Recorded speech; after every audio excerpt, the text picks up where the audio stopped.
Salam semua para tetua, jumpa lagi bersama Mimin di channel Alurmu. Semoga para pendengar Alurmu selalu senantiasa dinaungi kebahagiaan, kesehatan, serta rezeki yang cukup.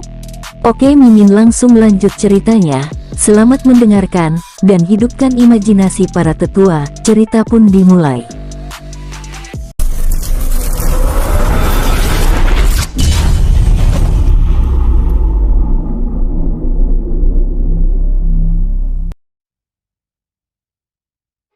Satu bulan telah berlalu, King Ruo perlahan turun dari puncak gunung leluhur. Bagi penduduk Kekaisaran Tang, gunung leluhur merupakan gunung suci. Dengan segera King Ruo membuat formasi mantra perlindungan dan memasukinya. Ruo Gege, ucap King Ling yang baru saja keluar dari kultivasinya menyambut kedatangan King Ruo. Apakah kau merindukanku? Goda King Ruo lalu menggendong istrinya. Ruo Gege, ada Zilong, ucap King Ling. Hahaha, Zilong pasti sibuk dengan mainan barunya, ucap King Ruo menggendong King Ling lalu masuk ke dalam kamar istana emas di dalam dunia jiwanya. Aku ingin istirahat, kau harus menemaniku, ucap King Ruo dengan tatapan penuh arti. King Ling hanya mengangguk dengan wajah bersemu merah. Baiklah, aku akan membersihkan diri terlebih dahulu, ucapnya lalu pergi. King Ling juga pergi untuk membersihkan diri. Kini kekuatan King Ling telah meningkat, tersedianya sumber daya yang melimpah di dalam dunia jiwanya, membuatnya tidak perlu bekerja keras mencari sumber daya. Dengan ketersediaan tersebut, kini dirinya telah menjadi kultivator ranah pertapa tingkat dasar. Ling aku sudah selesai, ucap King Ruo yang tiba-tiba muncul di belakang King Ling yang juga baru selesai membersihkan diri, lalu memeluknya dengan erat. Di dalam dunia jiwa, di pinggir kawah danau, terlihat Zilong terus mengejar singa emas bersayap. Kedua singa tersebut terus-menerus melarikan diri, karena tidak ingin tersengat petir dari Zilong. Sesekali suara raungan terdengar. Jika diukur dengan tingkat kekuatan, Zilong bukanlah tandingan kedua singa emas bersayap tersebut, tetapi karena kekuatan darah yang ada pada tubuhnya, serta adanya seseorang yang ditakuti, membuat Zilong dapat menindas kedua singa tersebut hingga ketakutan. Tunggu aku ingin bertarung denganmu, ucap Zilong yang terus-menerus mengejar kedua singa tersebut. Zilong, teriak King Ruo memanggil Zilong. Sus, Zilong tiba. Ya ayah, ada apa? Tanya Zilong penasaran. Zilong, awasi dunia luar, aku ingin beristirahat, ucap King Ruo. Baik ayah, jawab Zilong. 1 minggu di dalam kamar bersama King Ling, King Ruo akhirnya keluar, tampak Zilong sudah menunggu. Zilong, ada apa? Tanya King Ruo. Ayah, mengapa puncak gunung ini begitu sunyi, bahkan tidak ada satupun hewan yang datang kemari? Tanya Zilong. King Ruo lalu berpikir, Zilong, ini adalah gunung leluhur, dan daerah ini merupakan kawasan suci, sehingga tidak akan ada manusia dan hewan yang mendatanginya, ucap King Ruo sambil berpikir. Zilong, apa kau sudah memanen buah-buahan kita? Tanya King Ruo. Ayah, ayo ikut aku, ucapnya mengajak King Ruo ke sebuah ruangan. Terlihat buah-buahan yang begitu banyak tersusun dengan rapi. Hahaha, ini banyak sekali, baiklah ayah akan mengambil beberapa. Kau makanlah yang banyak supaya cepat besar, ucap King Ruo sambil mengusap kepala Zilong, lalu kembali ke dalam kamar. Tampak King Ling sedang merapikan pakaiannya. Ling apakah kau lapar? Tanya King Ruo sambil menyerahkan berbagai buah-buahan. King Ling hanya mengangguk sambil tersenyum. Mereka lalu makan dengan lahap, ditemani arak kristal rumput. Rasanya sangat nikmat, ucap King Ruo sambil mengunyah makanannya. Baiklah, aku akan berlatih. Ling 1 minggu lagi kita akan melanjutkan perjalanan kita, ucapnya lalu menuju ruangan kultivasi. King Ruo mengibaskan tangannya, swos. Muncul kitab kelima Dewa Luo. King Ruo lalu membuat kontrak darah dengan matra jiwa langit. Swoosh. Halaman pertama terbuka. Pengobatan dan senjata. King Ruo lalu mempelajari kitab tersebut dengan fokus. 4 hari berlalu akhirnya kitab tersebut selesai dipelajarinya. Berarti aku harus memiliki inti api, gumamnya dalam hati. Untuk meracik obat dan membuat senjata diperlukan inti api. Selain itu item penting adalah tungku serta beberapa item berupa herbal dan batu-batuan khusus. Saat ini, dirinya telah memiliki berbagai herbal untuk obat, dan berbagai item langka untuk membuat senjata, yang didapat dari cincin penyimpanan yang dijarahnya. King Ruo lalu masuk ruang penyimpanan harta dan mencari beberapa item. Setelah cukup lama mencari, akhirnya dirinya menyerah. Hah, sungguh tidak ada tungku, ucapnya mendesah. King Ruo lalu mengawasi dunia jiwanya. Ayah, apa yang sedang ingin ayah lakukan? Tanya Zilong. Hahaha, kebetulan sekali, aku perlu bantuanmu. Ayah ingin menanam herbal di dekat danau ini, jadi tugasmu adalah menjaga dan merawatnya. Ucap King Ruo. Siap ayah, balas Zilong dengan semangat. Baiklah, mari kita mulai, ucap King Ruo, lalu mulai menanam bibit herbal yang diperolehnya dari dunia kecil kuno, hadiah dari para kaisar dan dari beberapa rempasan cincin penyimpanan. Zilong, ini pohon teratai hitam untuk mengobati racun, tumbuhnya di dalam air. Ini lobak emas untuk vitalitas, kalau yang ini rumput kristal, bisa dibuat arak yang sangat menyegarkan, dan ini herbal hati ungu. Sambil menanam, King Ruo mengajar Zilong dengan pengetahuan obat-obatan, nama dan manfaatnya. Zilong menyimak dengan penuh semangat. Setelah seharian menanam herbal, King Ruo dan Zilong ke kawah danau mengambang yang ada di dunia jiwanya. Tampak 2 ekor singa emas bersayap menunggu di pinggiran danau tersebut. Saat melihat King Ruo dan Zilong datang, tubuh singa itu bergidik.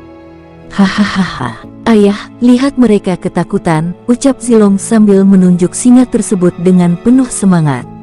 Zilong, mereka adalah hewan tingkat pertapa suci, jika mereka marah bagaimana?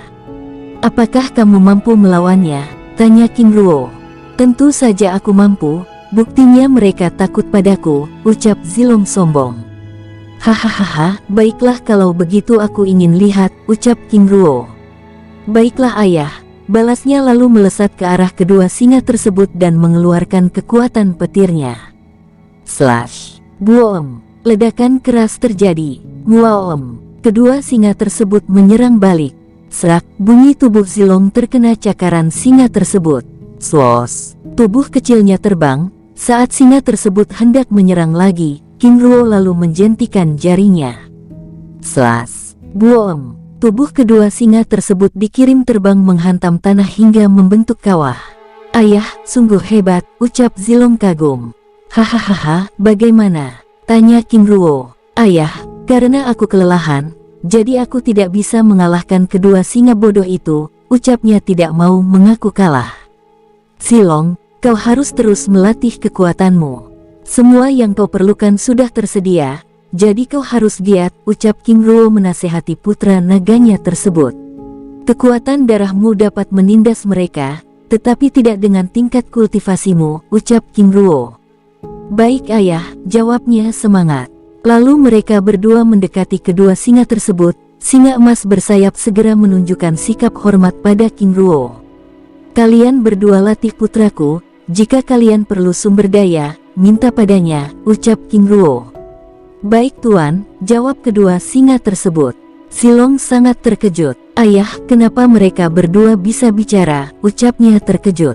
Zilong, setiap hewan tingkat pertapa suci sudah bisa berbicara, karena mereka telah memiliki inti jiwa dan pengembangan pengetahuan. Sedangkan kamu kasusnya berbeda, jelas King Ruo sambil mengelus kepala Zilong. Baiklah, mulai sekarang, kalian berdua aku panggil Zin dan Zan, ucap King Ruo. Baik tuan, jawab kedua singa tersebut dengan hormat. Baiklah aku akan pergi, ingat, mereka berdua adalah rekan latihanmu, ucap King Ruo lalu pergi. Kedua singa itu mendekati Zilong. Tuan muda, ucap kedua singa tersebut dengan hormat. Baiklah, Zin dan Zan terimalah, ucapnya sambil memberikan buah persik abadi pada kedua singa tersebut. Tuan muda terima kasih, ucap kedua singa tersebut lalu pergi. Di suatu ruangan, sekarang terlihat King Ruo sedang mengawasi King Ling yang sedang berlatih. Teknik kultivasi jiwa Dewi Nuwa kini benar-benar mengalami peningkatan yang luar biasa. Tampak kekuatan kehidupan dan pemeliharaan menyebar dengan pekat dari tubuhnya. Swos, King Ling naik ke ranah pertapa tingkat menengah, dan kini dia membuka matanya. Dia melihat King Ruo yang sedang menunggunya. Ruo Gege, ucapnya dengan mata bersinar. Dirinya tidak pernah menyangka akan mencapai kekuatan seperti itu. Dulu di kota Perak, dirinya hanya tahu tingkatan kultivasi tertinggi adalah kultivator ranah surga. Setelah mengenal King Ruo dan keluar dari kota Perak, ternyata ada begitu banyak tingkatan tinggi lagi. King Ruo menatapnya dengan penuh cinta lalu menebar 1 juta kristal jiwa di dalam ruangan tersebut.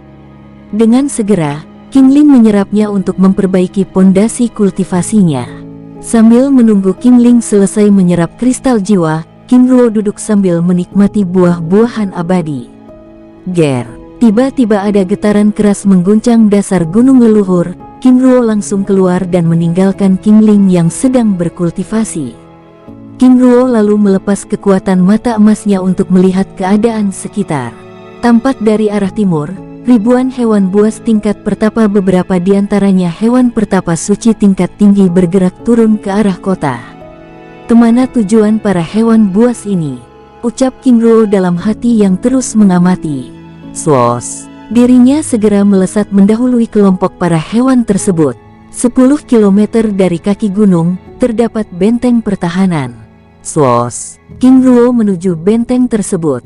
Di dalam benteng, tampak 100.000 prajurit dengan 3 pakaian berbeda sedang bersiap siaga. King Ruo terus mengamati dari atas awan.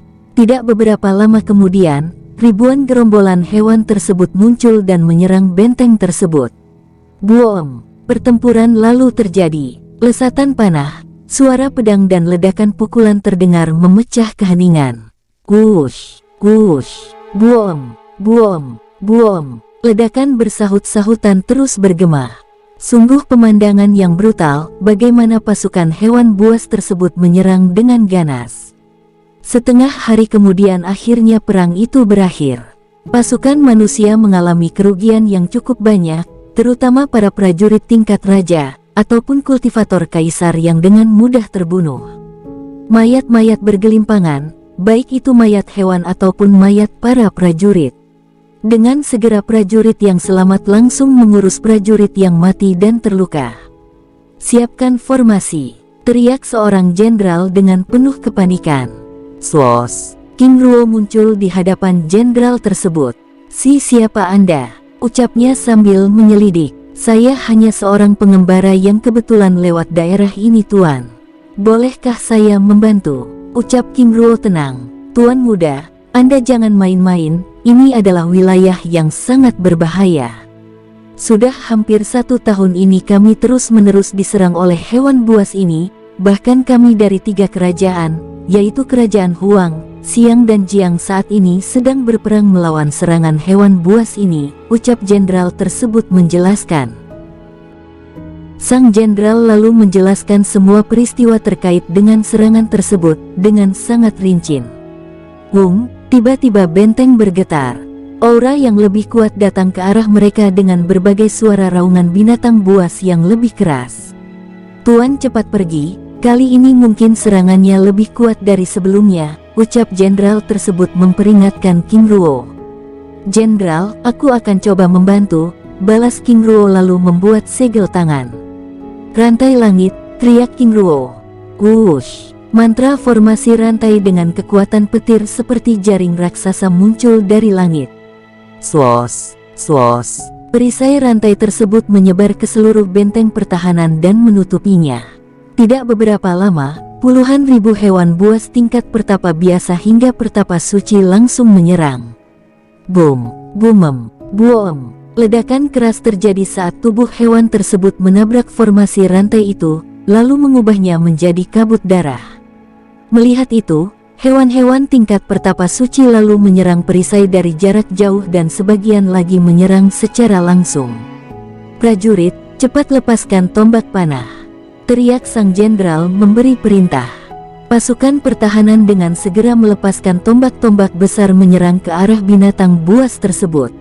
Suit, siulan Phoenix api binatang iblis tingkat dewa melesat ke arah pasukan pertahanan. Slos. Lautan api merah yang membara menyembur dari mulutnya menyapu mantra formasi pertahanan tersebut. Wush. Boom. Ledakan yang sangat keras terjadi, seketika itu, mengakibatkan jaring rantai putus dan rusak seketika.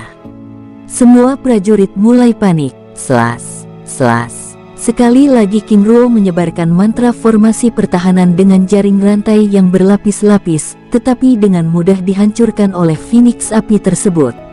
Beberapa prajurit mulai terbunuh. "Tuan muda, bagaimana ini?" ucap sang jenderal dengan sangat khawatir. King Ruo lalu sekali lagi membuat segel tangan. "Cakram langit Ling," teriaknya lalu. Wush. Bos. Muncul cakram emas raksasa. Mantra formasi pertahanan tersebut merupakan formasi pertahanan yang dipelajari dari kitab mantra Ling yang didapat dari pelelangan waktu itu. Sus. Cakram emas raksasa tersebut lalu membelah diri menjadi jutaan cakram kecil yang terus berputar-putar, lalu mulai bergerak melindungi benteng pertahanan tersebut. Boom, boom, boom. Serangan demi serangan terus diarahkan oleh pasukan hewan buas pada perisai tersebut, tetapi tidak berpengaruh sama sekali. Jenderal, jaga mantra formasi dengan mengirimkan kekuatan langit dan bumi pada inti formasi. Aku akan menghadapi Phoenix api itu, ucap King Ruo lalu melesat terbang.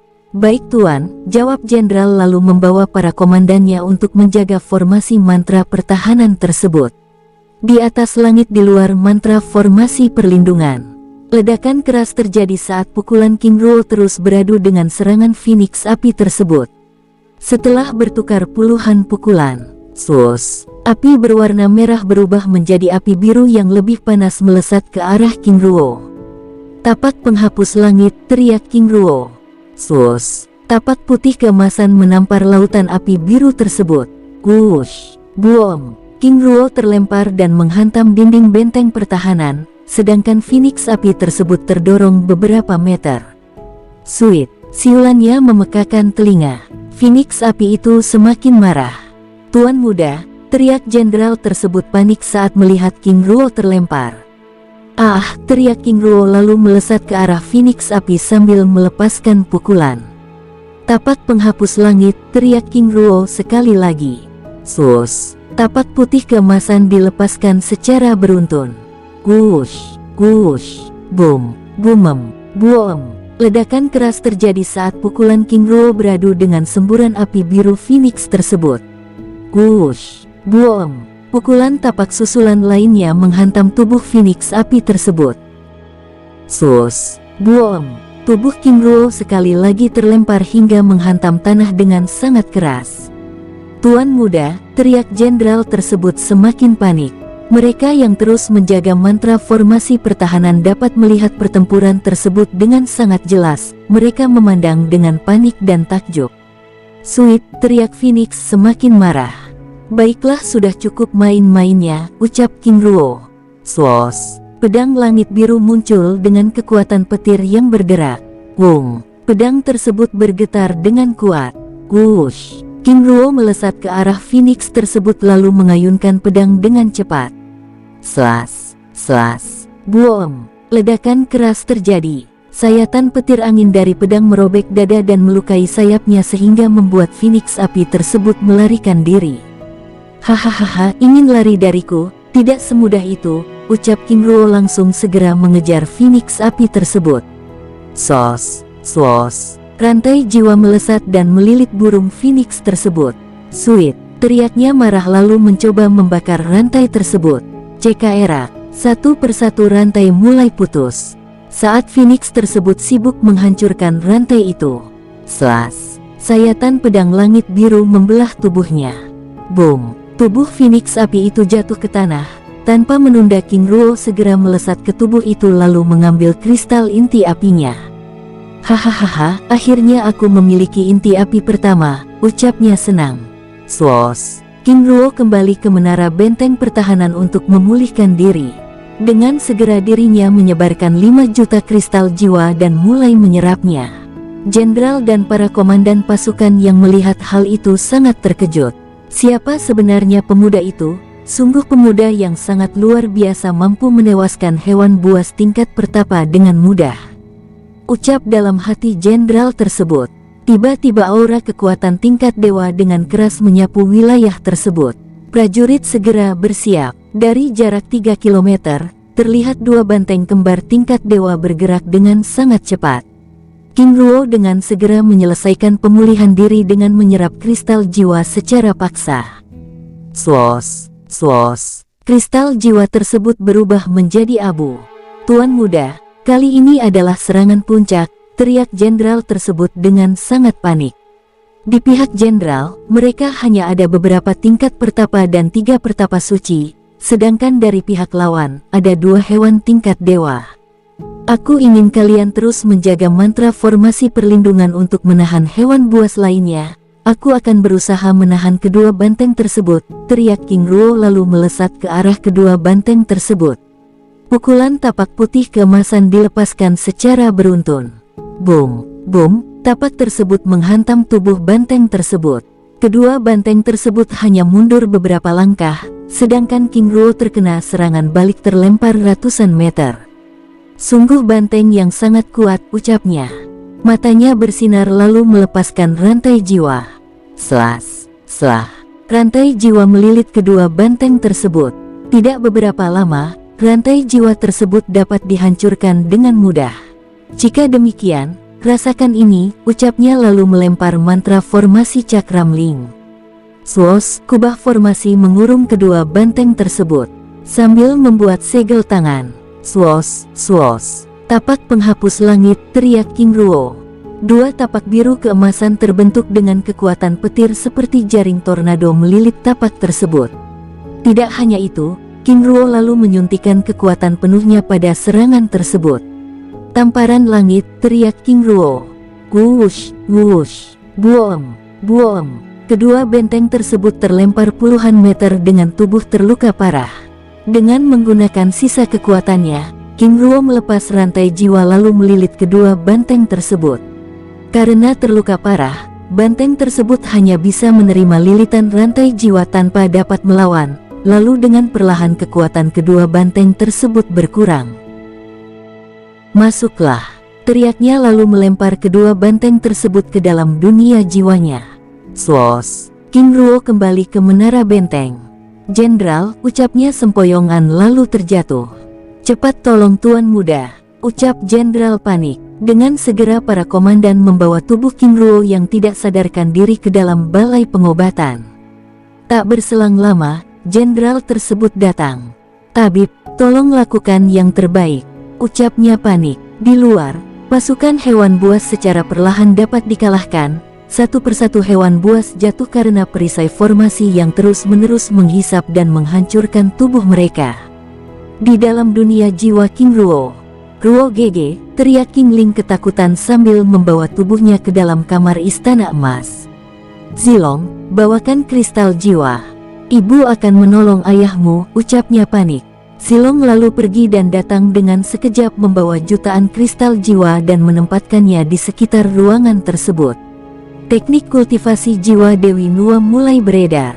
Kekuatan kehidupan dan pemeliharaan menyebar dengan pekat dari tubuhnya lalu diarahkan pada tubuh King Ruo. Ibu, aku akan membunuh banteng itu, ucap Zilong dengan sangat marah. Zilong kembali, nak, kau bukan tandingannya. Walaupun sudah diikat dengan rantai jiwa, kau masih debu di hadapannya. Sebaiknya kau tunggu di luar, ibu akan tetap menemani ayahmu, ucap King Ling sambil terus-menerus mengarahkan kekuatan kehidupan dan pemeliharaan pada tubuh King Ruo. Zilong lalu keluar dari istana emas sambil mengawasi dunia luar. Air matanya menetes saat memikirkan ayahnya yang sedang sekarat. Tampak langit dunia jiwa King Ruo kini perlahan terlihat mendung dan gelap. Tuan muda, ucap Zin dan Zan menyapa Zilong yang sedang terus berjaga. Kalian berdua awasi 2 banteng keparat itu, ucap Zilong marah. Baik tuan, ucap kedua singa emas bersayap itu lalu pergi. Di selatan dunia jiwa King Ruo, 2 ekor banteng langit tingkat ranah dewa sedang sekarat. Tubuh mereka terlilit rantai jiwa dengan kekuatan petir yang sangat kuat. Rantai petir itu terus bergerak dengan petir-petir halus yang berisi kekuatan darah King Ruo yang menindas kekuatan darah mereka. Kedua banteng tersebut kini pasrah karena tidak bisa bergerak, karena selain tubuhnya terlilit rantai jiwa, keempat kakinya juga terikat oleh formasi rantai bumi. Di dalam dunia jiwa King Ruo, 4 hari berlalu tetapi King Ruo masih belum sadar. "Ibu, bagaimana dengan keadaan ayah?" tanya Zilong sedih. "Zilong, ibu juga sedang berusaha," balas King Ling dengan sedih. "Zilong ambilkan kristal jiwa yang banyak," ucap King Ling. "Baik ibu," balas Zilong pergi dan datang dalam sekejap. Sambil menatap King Ling yang terus-menerus mengirim kekuatan pemeliharaan pada tubuh King Ruo, tiba-tiba mata Zilong bersinar. "Ibu, aku akan mencoba caraku," ucapnya. Tanpa menunggu persetujuan King Ling, Zilong melilit tubuh King Ruo lalu mulai menyuntikkan kekuatan petir secara perlahan. Swoosh, swoosh. Serabut petir halus mulai menjalar ke seluruh tubuh King Ruo. Setelah cukup lama, tampak wajahnya yang pucat mulai terlihat merah. Ini sepertinya berhasil," ucap King Ling senang lalu menyalurkan kekuatan penyembuhan dan pemeliharaan dengan kuat. Dan setengah hari telah berlalu. Uhuk, Zilong, kau melilit tubuhku terlalu kuat," ucap King Ruo sambil terbatuk-batuk. Ledakan tangis kebahagiaan King Ling memecah tempat itu, lalu memeluk King Ruo dengan menangis terseduh-seduh. Zilong juga terlihat sangat bahagia. "Ayah, akhirnya kau bangun," ucap Zilong sambil terus melingkari tubuh King Ruo. "Zilong, terima kasih," ucap King Ruo dengan suara yang masih lemah. "Zilong, terima kasih nak," ucap King Ling lembut sambil mengelus kepala naga kecil tersebut. "Baiklah, aku akan keluar. Ibu, jaga ayah," ucap Zilong lalu pergi. Di luar istana emas, perlahan dunia jiwa King Ruo mulai terlihat cerah. "Akhirnya Tuan Besar telah sadar," ucap Zen dan Zan sambil menatap langit. Di barak pertahanan, di tempat King Ruo tidak sadarkan diri, Jenderal Jie, "Sepertinya Tuan Muda sudah mulai mengalami peningkatan," ucap tabib melapor. Dengan segera Jenderal Jie masuk dan melihat keadaan King Ruo. Tampak wajahnya sudah tidak terlihat pucat lagi. "Tabib, terima kasih," ucapnya. 3 hari kemudian, King Ruo terbangun. "Tuan Muda, akhirnya Anda bangun," ucap Jenderal Jie senang. "Terima kasih Jenderal," balas King Ruo. "Tuan Muda, aku Jenderal Jie mengucapkan terima kasih. Jika tidak karena bantuan Anda, pasukan pertahanan kami pasti sudah habis, dan mungkin hewan buas tersebut akan langsung menyerang kota kerajaan," ucap Jenderal Jie. "Tuan Muda, silahkan diminum," ucap tabib sambil menyerahkan mangkuk obat. King Ruo lalu menghabiskan obat itu. "Tuan Muda, silahkan beristirahat, aku akan keluar dulu," ucap Jenderal Jie. "Tunggu Jenderal, aku sudah pulih. Bisakah Jenderal menceritakan masalahnya? Aku ingin tahu mengenai hewan buas tersebut," ucap King Ruo. "Baik Tuan Muda," ucap Jenderal Jie lalu mulai bercerita. "Tuan Muda, 1 tahun yang lalu, kami dari 3 kerajaan, yaitu Kerajaan Huang, Xiang dan Jiang awalnya berjumlah 500.000 pasukan. Kami yang bertahan dapat Tuan Muda saksikan sendiri. Banyak para prajurit, komandan pasukan dan jenderal tewas untuk menahan serangan para binatang iblis buas itu. Kami saat ini memerlukan bantuan dari Kekaisaran, tapi Kekaisaran juga mengalami hal yang sama. Sebelumnya Kekaisaran pernah mengirim 300.000 pasukan untuk membantu. Dari 3 jenderal utama yang dikirim, hanya aku yang tersisa. Sedangkan para jenderal dari 3 kerajaan tidak ada yang tersisa. Yang perlu Tuan ketahui, wilayah perbatasan utara ini merupakan wilayah terbesar kedua setelah benua tengah. Kekuatannya hampir menyamai kekuatan jantung benua. Hanya saja wilayahnya berisi kekaisaran-kekaisaran besar, tidak seperti jantung benua yang dikuasai sekte-sekte besar. Tuan Muda, ada 7 kekaisaran yang berkuasa di wilayah ini yaitu Kekaisaran Tang, Qin, Ming, Narang, Aram, Arkadia dan Kekaisaran Manchu. Kekaisaran-kekaisaran besar tersebut sedang dalam perang dingin, yang sewaktu-waktu dapat pecah menjadi perang nyata. Kekaisaran Manchu sedang berkonflik dengan Kekaisaran Narang, untuk memperebutkan wilayah Kabut Biru yang merupakan tempat tersedianya sumber daya terbesar, serta perbatasan dengan wilayah utara benua. Untuk memenangkan perang, saat ini Kaisar Manchu Jiangnan sedang mencari koalisi untuk mengalahkan Kekaisaran Narang, dengan mengirim utusan pada kelima kekaisaran yang ada. Tidak hanya Kaisar Manchu, Kaisar Narang Kintsugi juga melakukan hal yang sama. Saat ini, Tuan ada di wilayah Kekaisaran Tang yang merupakan kekaisaran terlemah dari ketujuh kekaisaran yang ada. Selain itu, pasukan kekaisaran banyak berkurang karena serangan hewan buas ini, ucap Jenderal Jie sedih. Jenderal, apakah tidak pernah dilakukan penyelidikan mengapa hewan buas tersebut terus menyerang? Tanya King Ruo. Aku sudah 4 kali mengirim tim khusus ke arah sumber serangan, tapi semua tim tidak pernah kembali. Tuan muda, serangan yang dilancarkan oleh hewan buas ini selalu dilakukan setiap awal bulan, jadi total 13 kali serangan ini telah menewaskan 700.000 pasukan, ucap Jenderal sambil mendesah. King Ruo tampak berpikir sejenak.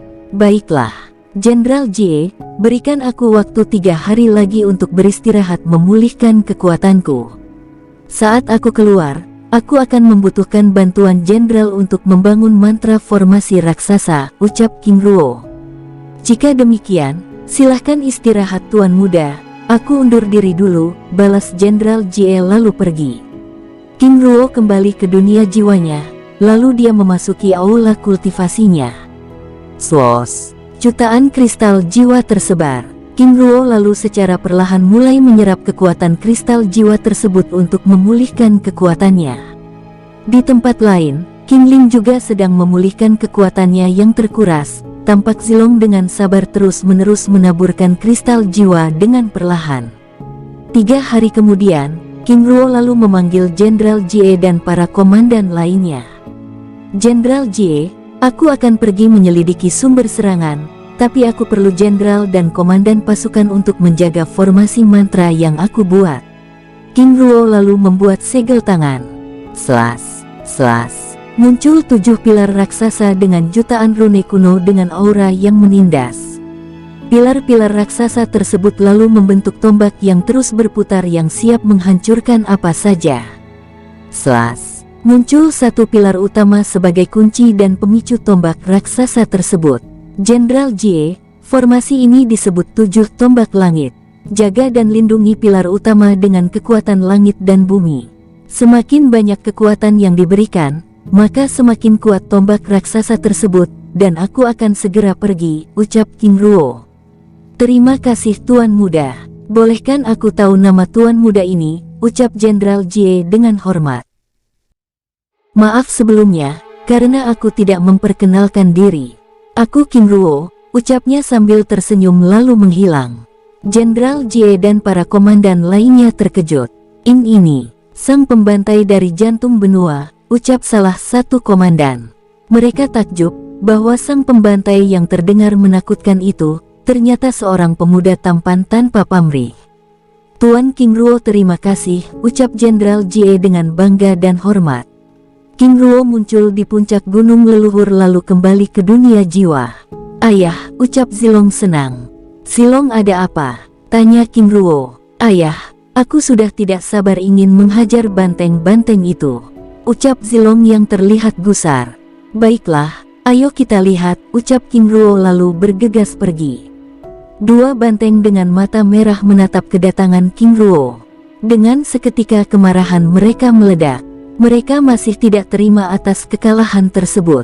Hahaha, banteng langit ranah dewa menjadi tawanan ayahku, ucap Zilong memprovokasi. Manusia kurang ajar, jika berani lawan aku, ucap banteng itu marah.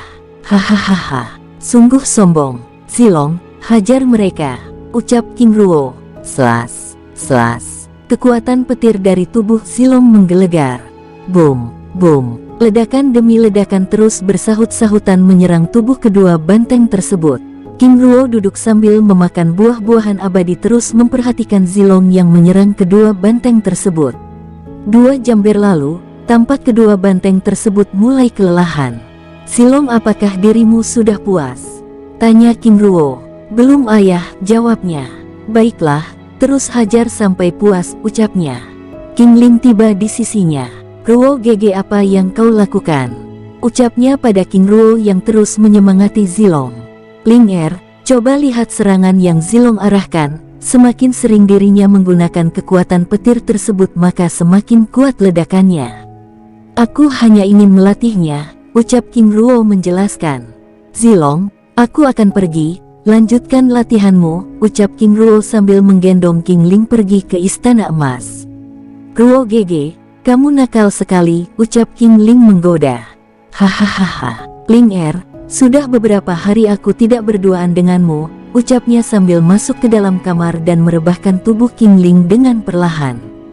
Di luar Istana Emas, di belakang Zilong, Zan dan Zen bergidik melihat Zilong yang terus-menerus menyerang banteng tersebut. Jika itu mereka, pasti mereka akan mati. Ah, dasar cacing sialan, suatu saat aku akan menghajarmu, ucap banteng tersebut dengan marah.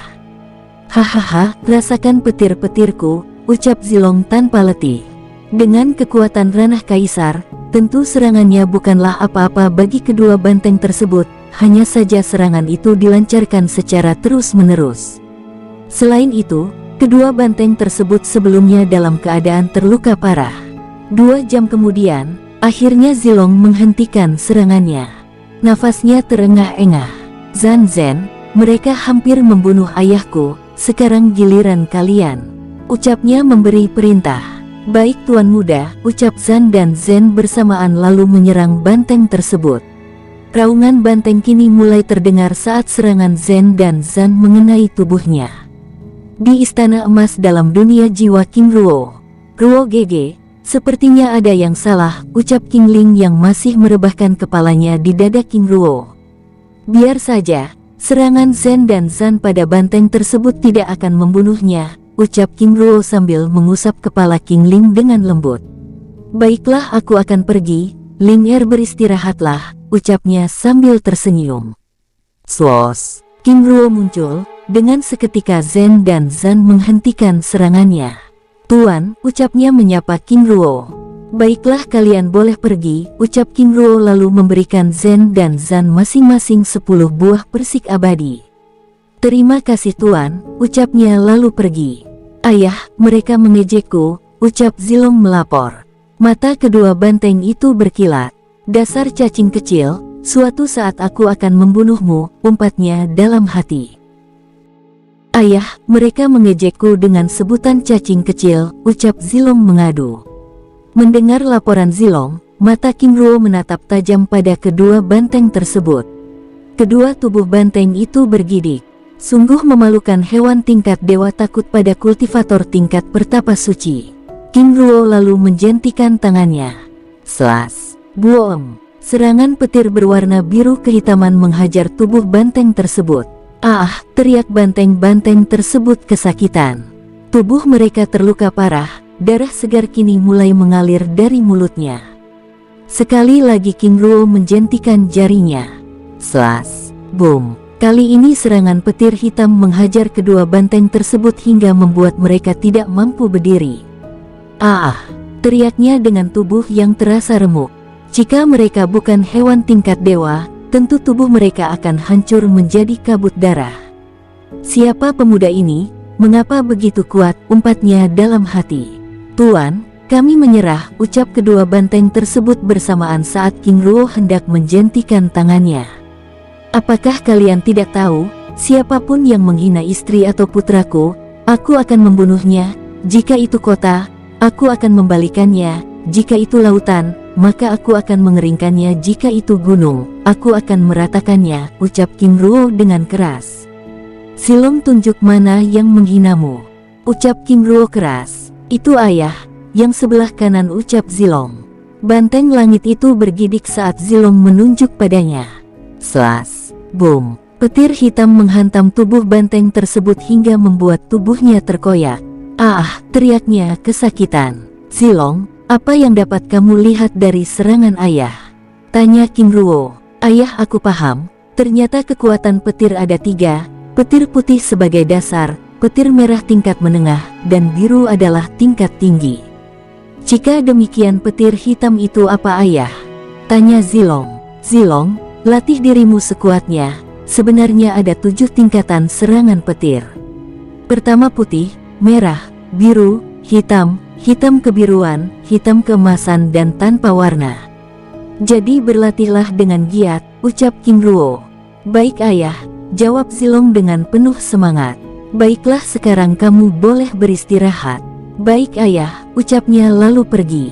King Ruo lalu menatap banteng tersebut hingga membuat tubuh kedua banteng tersebut bergidik. Tuan, aku menyerah. Ampuni aku Tuan, aku akan melakukan apa saja perintah Tuan, ucap salah satu banteng tersebut. Satu banteng yang terluka parah hanya bisa diam.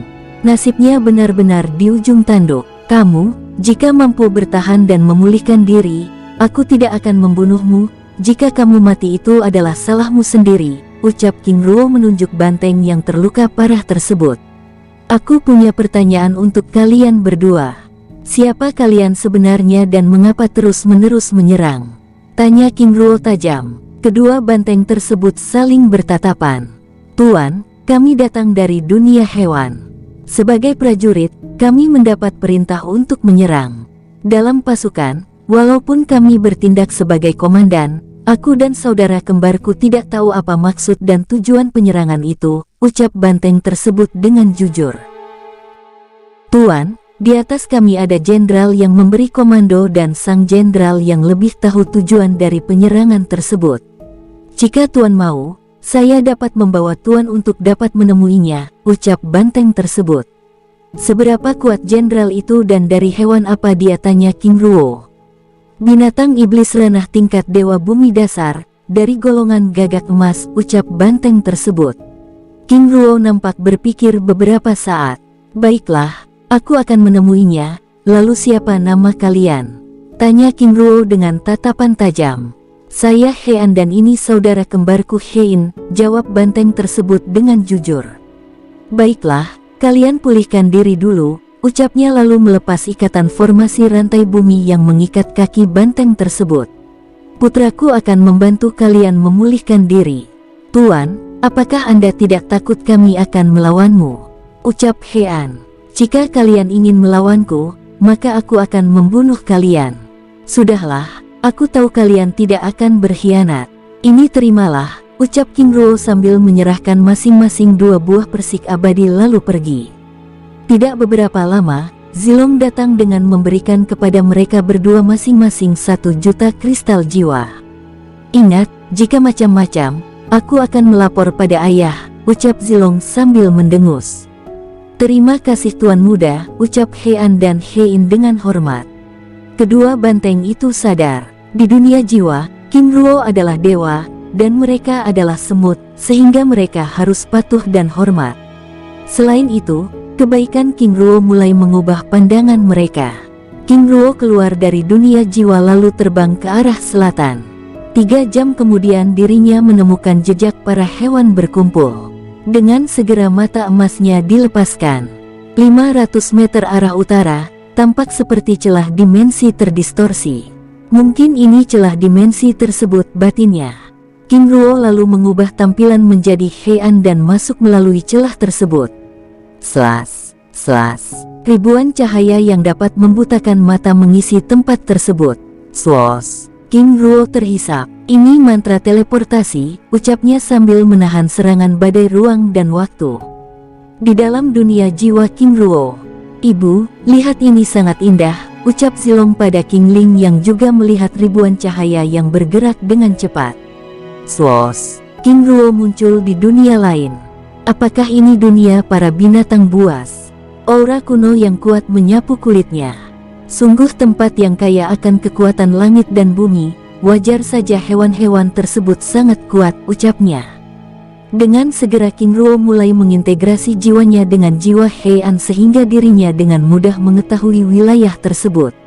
King Ruo lalu terbang ke arah timur, tampak 1 kilometer di depannya berdiri sebuah bangunan megah dengan hiasan dari bebatuan tingkat tinggi.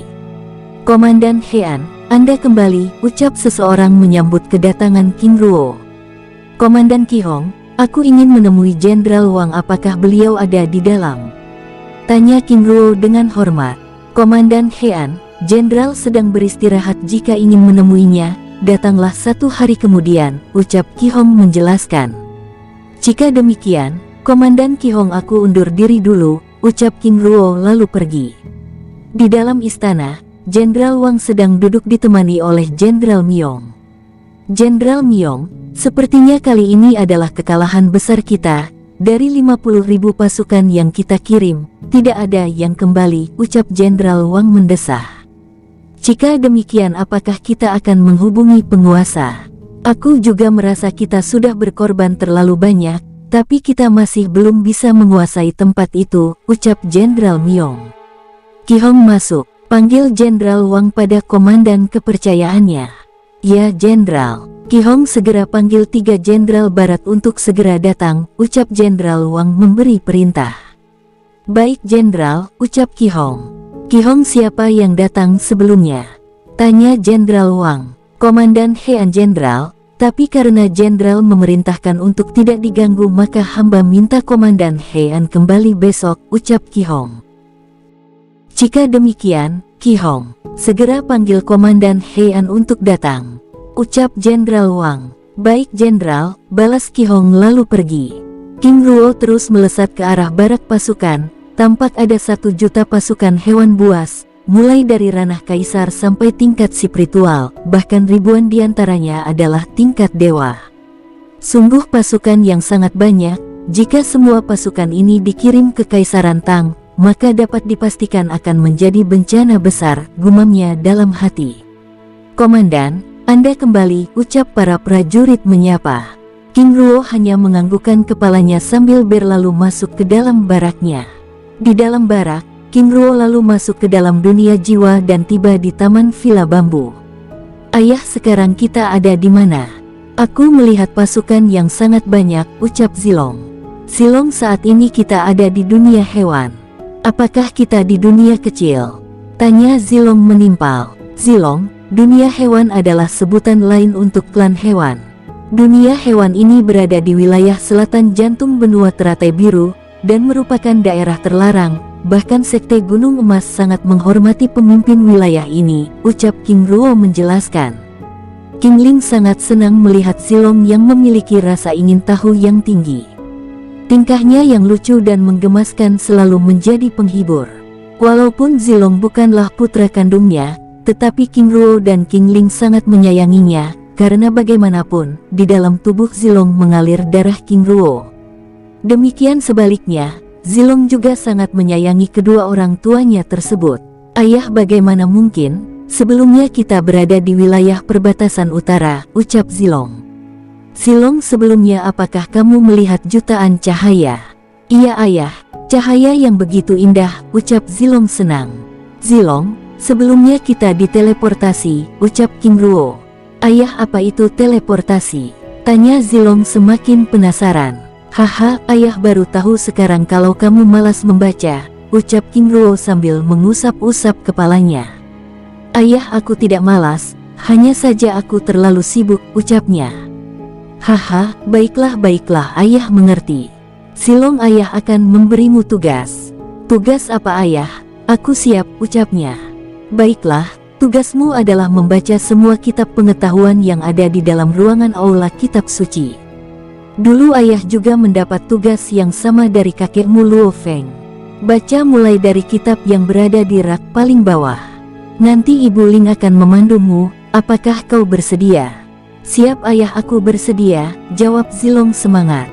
Ayah, Ibu, aku pergi belajar dulu, ucapnya dengan penuh semangat. King Ruo dan King Ling saling berpandangan lalu tertawa. Hahaha. Ruo, GG putramu sungguh lucu, ucap King Ling sambil tertawa renyah. Haha, Ling dia juga putramu, ucap King Ruo senang. Haha, aku tahu, jawab King Ling. Ling, aku tidak dapat membayangkan jika Zilong punya adik, apa yang akan dilakukannya, ucap King Ruo sambil memandang King Ling dengan tatapan penuh arti. Wajah King Ling bersemu merah. Hahaha, wajahmu juga lucu sayang, ucap King Ruo sambil tersenyum bahagia. Tok, tok, pintu kamar tiba-tiba berbunyi. Sayang, aku pergi dulu, ucap King Ruo kesal lalu keluar dari dunia jiwa. Komandan Hean, Jenderal Wang ingin Anda menghadap, ucap Komandan Qihong dengan hormat. Komandan Qihong terima kasih, ucap King Ruo lalu bergegas pergi. Di aula telah datang 3 jenderal barat, yaitu Jenderal Jian, Ruong, Lue dan Jenderal Wang serta Jenderal Myong. Selain itu, ada 200 komandan juga telah menunggu. Saat King Ruo datang, semua mata mengarah padanya. Para jenderal, aku Hean menghadap, ucap King Ruo hormat. Silahkan duduk, ucap Jenderal Wang mempersilahkan. Jenderal Myong lalu mengambil alih acara tersebut. Baiklah, rapat akan kita mulai. Kita awali dengan laporan Komandan Hean, ucap Jenderal Myong. Terima kasih Jenderal, ucap King Ruo. Para jenderal dan para komandan yang saya hormati. Saat ini benteng pertahanan musuh telah memiliki mantra formasi tingkat tinggi, bahkan para pertapa suci dan ranah tingkat spiritual dapat diubah menjadi kabut darah dengan seketika. Aku telah berusaha untuk menghancurkannya, tetapi kekuatan mantra formasi tersebut menghisap kekuatan dan tingkat kultivasiku. Selain itu, mantra formasi juga berlapis-lapis, ucap King Ruo mengakhiri laporannya. 5 jenderal dan para komandan pasukan terkejut. Akhirnya mereka mengerti mengapa semua pasukan yang dikirim tidak ada yang kembali, dan mengapa Komandan Hean kini hanya di ranah pertapa suci. Semua orang lalu berpikir keras. Jika demikian, kita tidak memiliki solusi, karena mantra formasi itu dapat mengalahkan ranah tingkat dewa, ucap Jenderal Wang. Jika demikian, sebaiknya kasus ini kita laporkan pada penguasa Wujin, ucap Jenderal Jian. Semua jenderal akhirnya setuju. Baiklah, kalian dapat membubarkan diri, kita tidak memiliki solusi ini. Sebelum penguasa Wujin memberi perintah, maka tidak akan ada penyerangan, ucap Jenderal Wang. Lalu semua orang membubarkan diri dan pergi. Komandan Hean, jangan pergi dulu, ucap Jenderal Wang. Baik Jenderal, ucap King Ruo. Komandan Hean, terima kasih telah kembali dan memberi laporan yang demikian. Walaupun pasukan yang dikirim tidak kembali, aku juga merasa lega dengan adanya mantra formasi ini. Ini akan membuat penguasa Wujin berpikir sebelum kembali mengirim pasukan. Aku secara pribadi tidak menyukai serangan ini, karena sudah membunuh begitu banyak pasukan kita, ucap Jenderal Wang mendesah. Jenderal, saya juga minta maaf karena tidak dapat membawa pasukan kembali. Jenderal, saya juga ingin mengundurkan diri dari jabatanku, ucap King Ruo sambil menyerahkan lencana komandan pasukan. Jenderal Wang lalu mengambil lencana komandan tersebut. Cepat berlututlah, ucapnya dengan segera. King Ruo berlutut. Sebagai jenderal utama, aku Xin Wang disaksikan Jenderal Myong dan 3 jenderal barat dengan ini mengangkat Hean menjadi jenderal timur. Jenderal Hean, berdirilah, ucap Jenderal Wang sambil memberikan lencana jenderal pada King Ruo. King Ruo terdiam tidak bisa berkata-kata. Jenderal Wang, tingkat kultivasiku, ucap King Ruo merendah. Jenderal Hean, kau adalah pahlawan. Kau rela kehilangan kultivasi dan kau juga telah memberi laporan yang dapat menyelamatkan seluruh pasukan kita, ucap Jenderal Myong yang juga diikuti anggukan 3 jenderal barat. Hean, sekarang kau sudah menjadi jenderal timur. Segala tugas dan kewajibanmu dapat dipelajari. Akan ada komandan yang mengurus segala keperluanmu, ucap Jenderal Wang. Terima kasih Jenderal, ucap King Ruo. Hahaha, selamat, ucap Jenderal Myong dan 3 jenderal barat pada King Ruo dengan senang. Komandan Qihong, segera pergi ke markas timur dan beri laporan di sana, ucap Jenderal Wang. Baik Jenderal, ucap Komandan Qihong lalu bergegas pergi. Jenderal Hean, sekarang Anda sudah setara dengan kami, jadi tidak ada batasan dalam mengutarakan ide dalam kasus ini, ucap Jenderal Myong sambil menatap para jenderal lainnya. Benar, ucap Jenderal Wang yang diikuti anggukan ketiga jenderal lainnya. Para jenderal, terima kasih. Jika demikian, aku akan mengungkapkan pendapatku. Sebenarnya selama ini aku memiliki keluhan terutama tentang ide penyerangan ini. Aku melihat kerugian yang begitu besar pada pasukan kita, dan ancaman utama kita adalah membuat permusuhan antara ras manusia dan ras kita menjadi semakin kuat. Para jenderal, sebelum aku kembali, aku telah melihat bagaimana ras manusia terus mengembangkan diri, mereka semakin kuat dan kuat.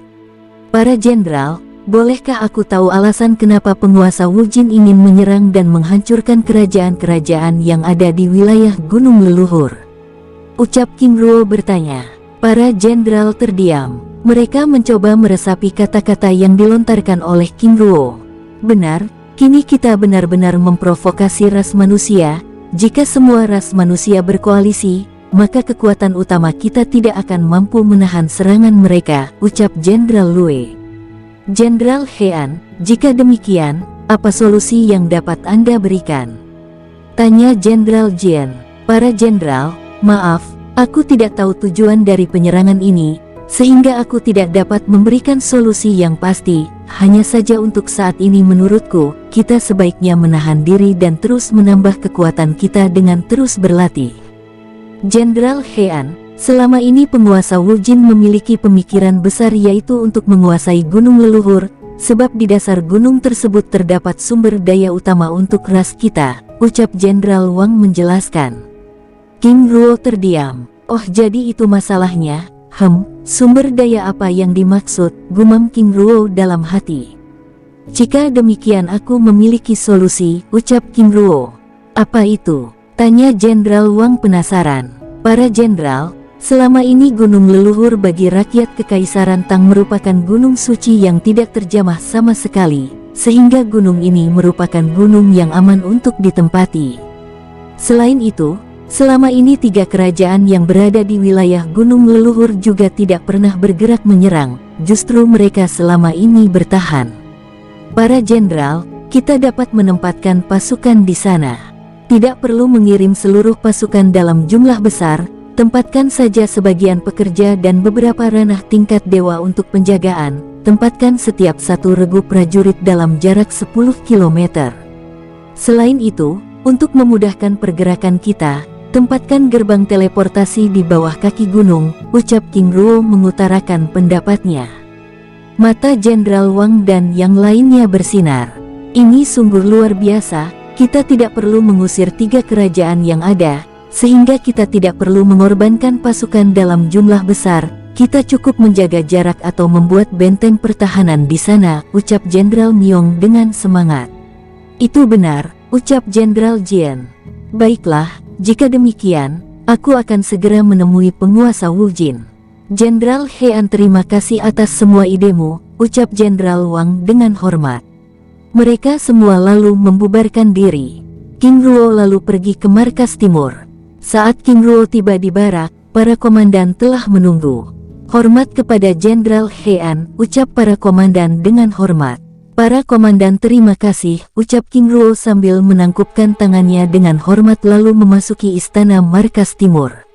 Di istana utama, setelah membubarkan diri dari pertemuan sebelumnya, Jenderal Wang langsung menemui penguasa Wujin di istana utama. Telah hadir para menteri dan 2 jenderal utama lainnya yang juga menghadap. Jenderal Wang lalu menceritakan tujuannya serta melaporkan perkembangan serangan hingga tentang ide Jenderal Hean pada penguasa Wujin dengan detail. Markas Timur. Di dalam istana timur, di dalam ruangan tempat peristirahatan King Ruo segera masuk ke dunia jiwanya.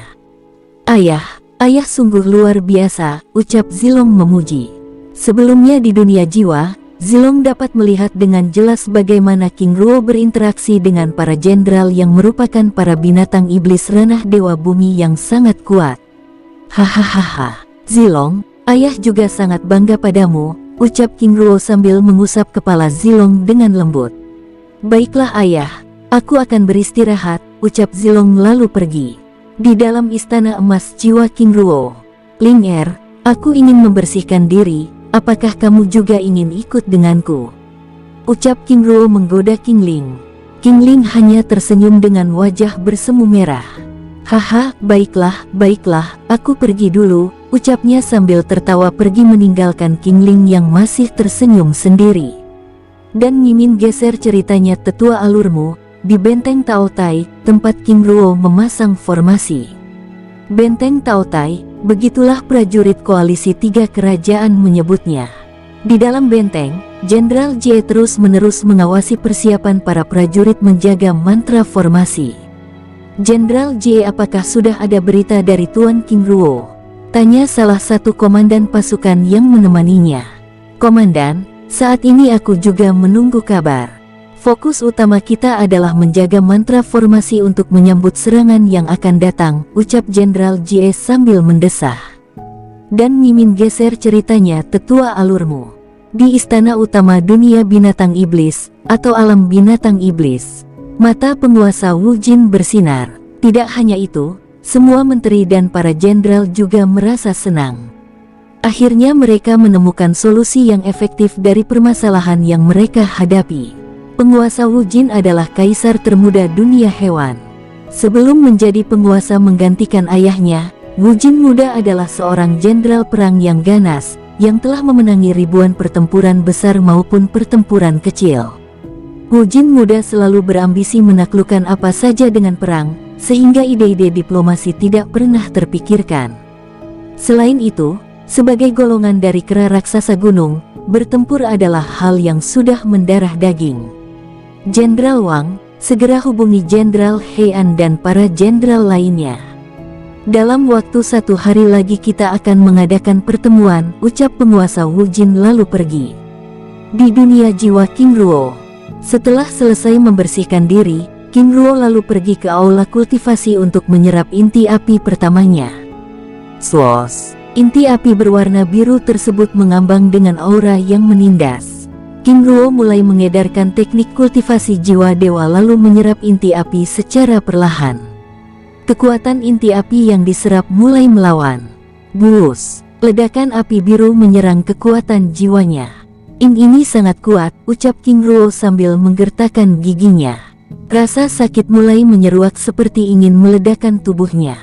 Rasanya hampir sama saat dirinya pertama kali memasuki danau petir.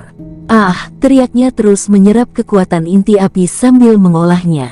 Suara teriakan King Ruo terdengar oleh semua penghuni dunia jiwa King Ruo. Ibu, apa yang terjadi? Ucap Zilong pada King Ling yang sedang menemaninya belajar di aula kitab suci. Mereka lalu bergegas ke aula kultivasi. Ah, teriakan King Ruo menahan kesakitan. Ayah, teriak Zilong khawatir.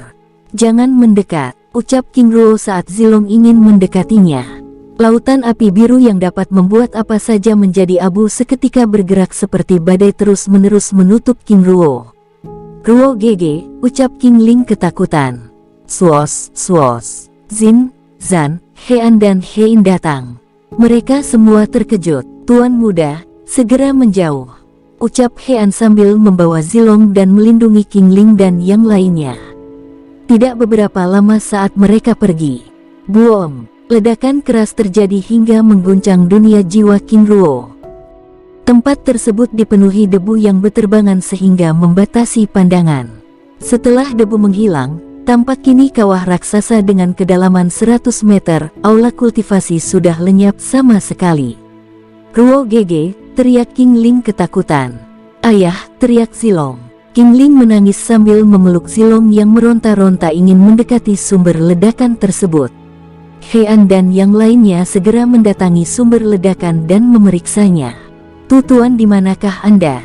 Ucapnya panik. 500 meter di bawah kedalaman kawah, King Ruo berusaha memulihkan diri dengan menyerap jutaan kristal jiwa.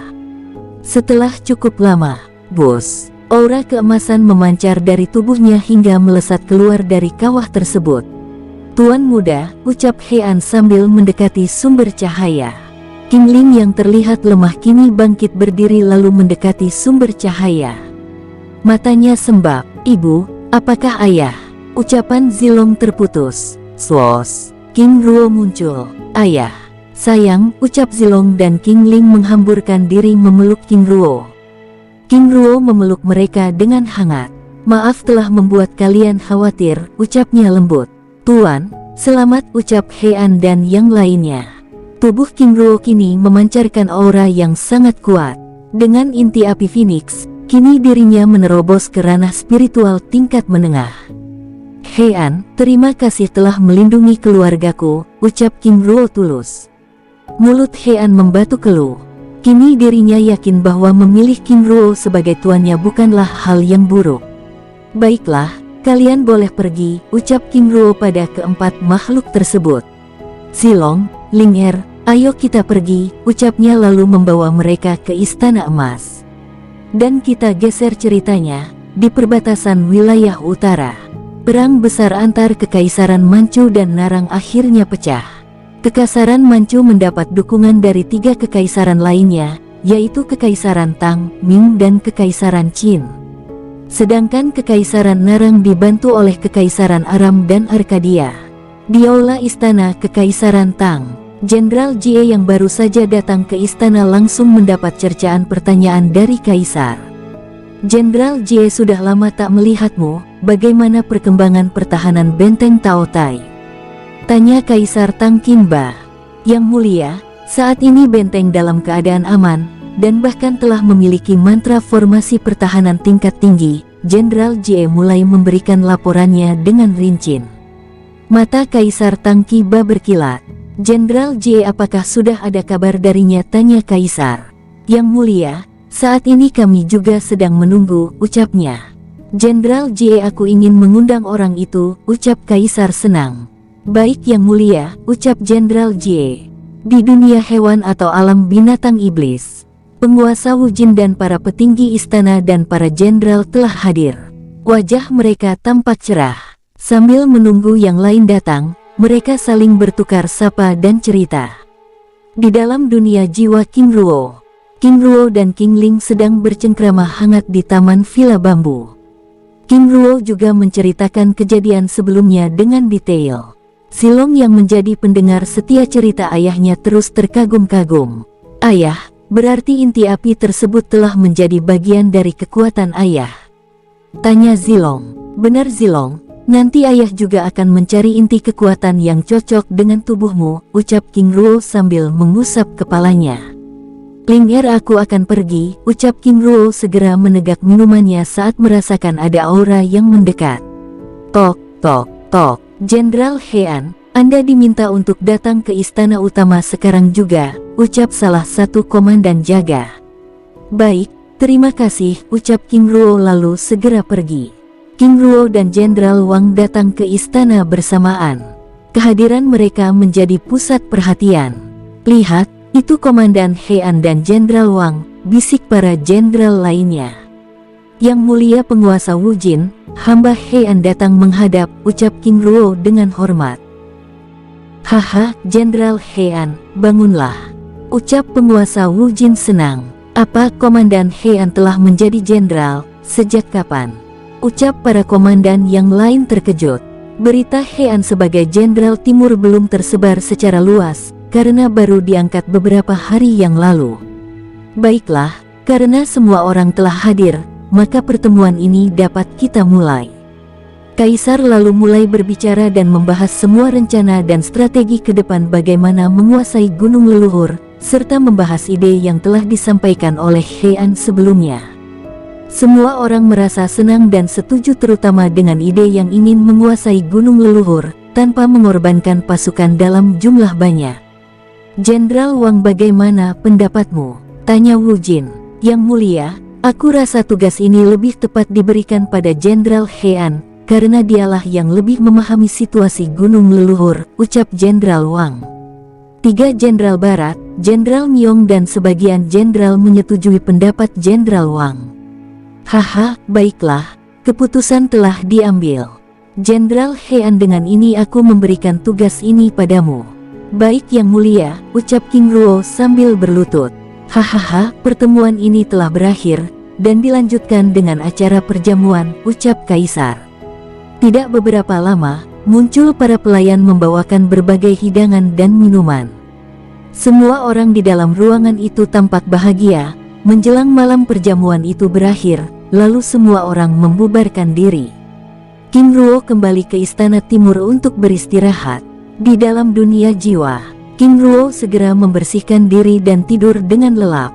Di dalam pelukannya, King Ling masih belum dapat memejam matanya terus menatap wajah King Ruo. Tangan lembutnya mengusap-usap wajah kekasihnya tersebut hingga dirinya ikut terlelap. Pagi hari, King Ruo mengumpulkan 10.000 pasukan dan beberapa ahli tingkat dewa. Setelah mendapat arahan, mereka lalu bergerak menuju gerbang teleportasi.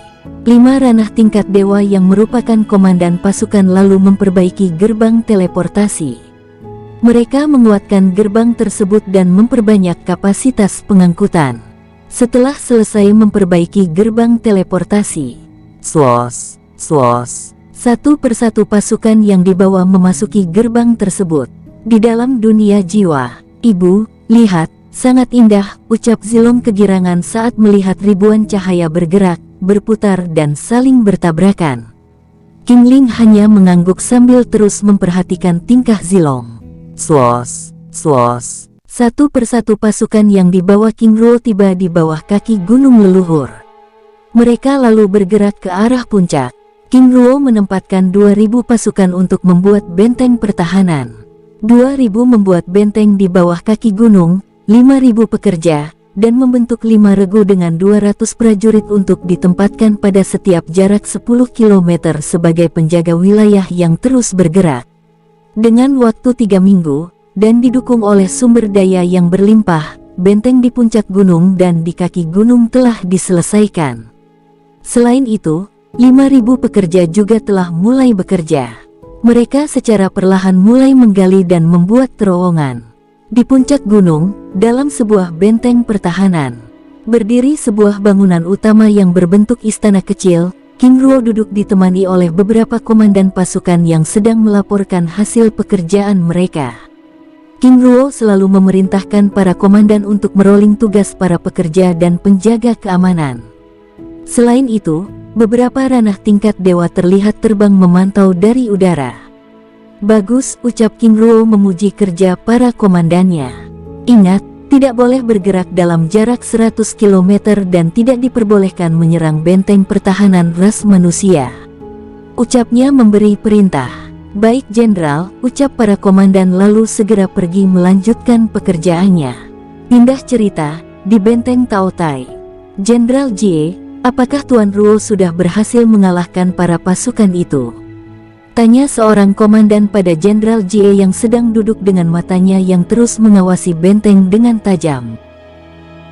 "Komandan, aku juga tidak tahu, tetapi ini sudah lewat 1 bulan, dan seharusnya para binatang iblis itu sudah menyerang," ucap Jenderal Jie yang juga penasaran.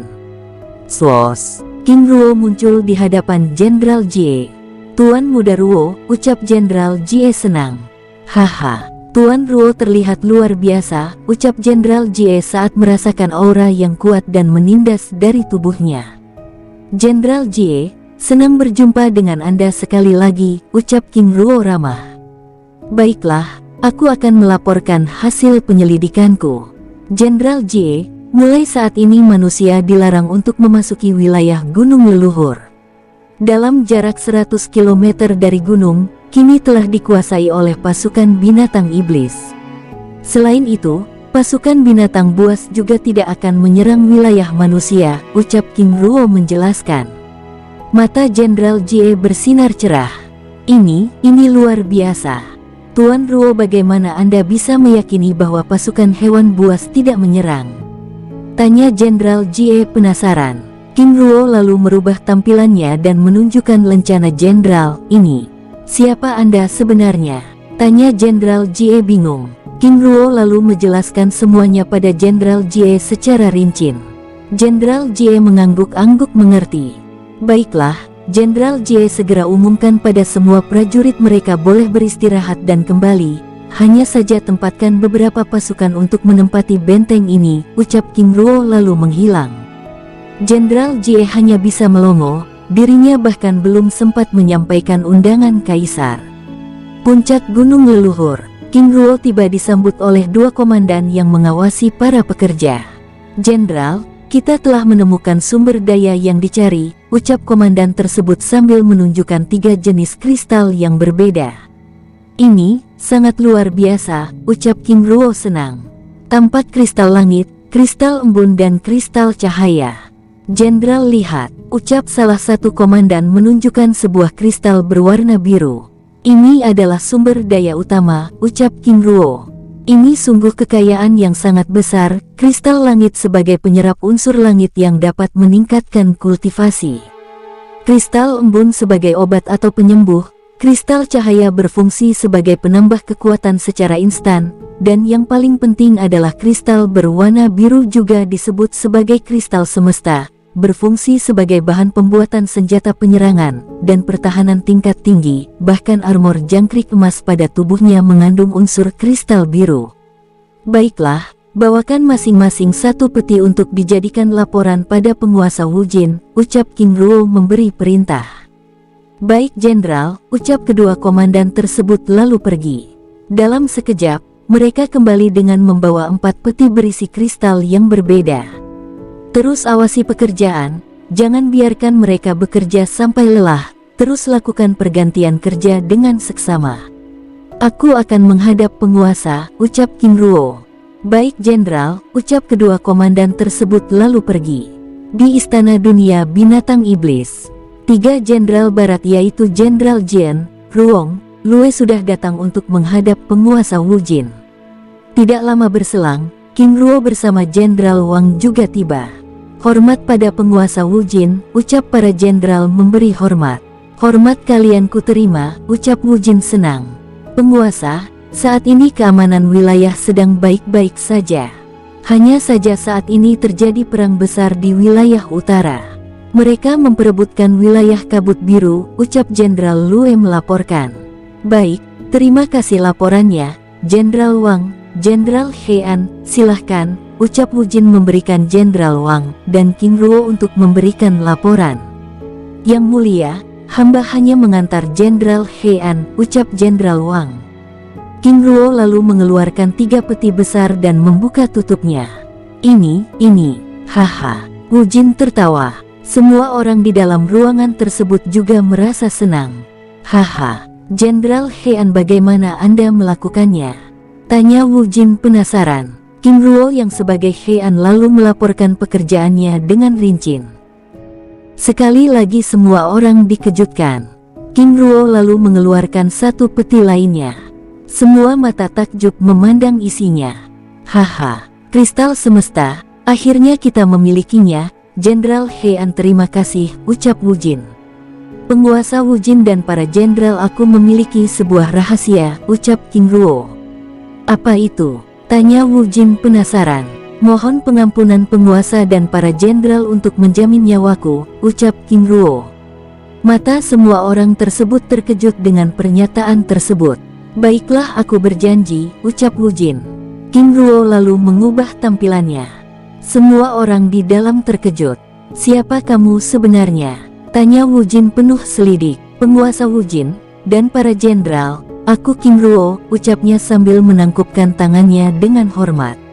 Lancang, kau telah menipu kami, teriak Jenderal Wang marah. Aura dewa tingkat bumi menindas King Ruo dengan kuat. Jenderal Wang, hentikan, ucap Wujin memberi perintah. Baiklah, aku ingin tahu kebenarannya. Jelaskan padaku, ucap Wujin tegas. Baik penguasa, ucap King Ruo tenang. Aku King Ruo adalah seorang pengembara. Aku mengakui bahwa akulah yang memasang mantra formasi perlindungan dan membunuh semua pasukan yang dikirim sebelumnya. Keparaan, teriak Jenderal Wang sangat marah. Jika tidak ada penguasa Wujin, dirinya akan tanpa segan menyiksa dan membunuh King Ruo. Selain Jenderal Wang, 3 jenderal barat juga sangat marah. Tampak urat berwarna biru muncul di kening mereka. Penguasa Wujin dan para jenderal, aku adalah orang yang memiliki alasan yang jelas ketika bertindak. Selama 1 tahun penyerangan yang telah dilakukan oleh ras binatang iblis, pihak kekaisaran telah mengalami kerugian 700.000 jiwa. Sedangkan pihak kalian hanya kehilangan kurang lebih 2.000 sampai 50.000 orang. Jadi siapa yang paling rugi? Tanya King Ruo. Selain itu, selama penyerangan, yang paling dirugikan adalah 3 kerajaan kecil yang berada di wilayah Gunung Leluhur. Mereka bahkan tidak tahu alasan penyerangan itu. Penguasa Wujin, aku melakukan ini untuk menghentikan bencana besar yang akan kalian terima. Apakah dunia hewan berpikir akan bisa menahan serangan manusia jika mereka semua bersatu? Aku rasa tidak, bahkan hanya dengan mantra formasi yang kuciptakan kalian semua panik. Saat ini aku juga telah membantu kalian menguasai gunung leluhur untuk mengambil sumber daya di sana. Jika aku mau, bisa saja aku melaporkan penemuan ini hingga semua orang di utara bersatu merebut gunung leluhur, tapi tidak aku lakukan karena aku memiliki alasan yang jelas, yaitu tidak ingin melihat adanya perang antara ras manusia dan ras binatang iblis, ucap King Ruo.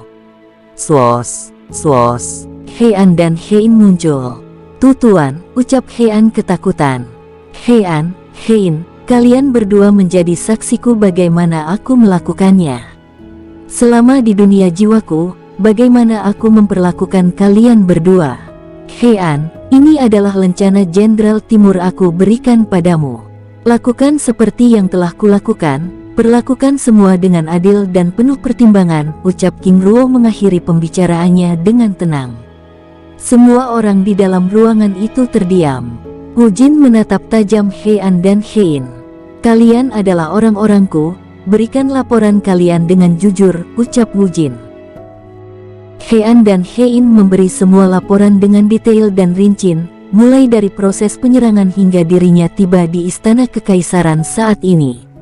Mata para jenderal menatap tajam, mereka masih curiga dan tidak yakin dengan laporan yang diberikan oleh Heian dan Hein.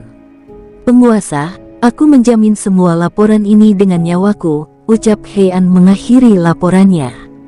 Wu Jin terdiam, lalu menatap King Ruo dengan sangat tajam.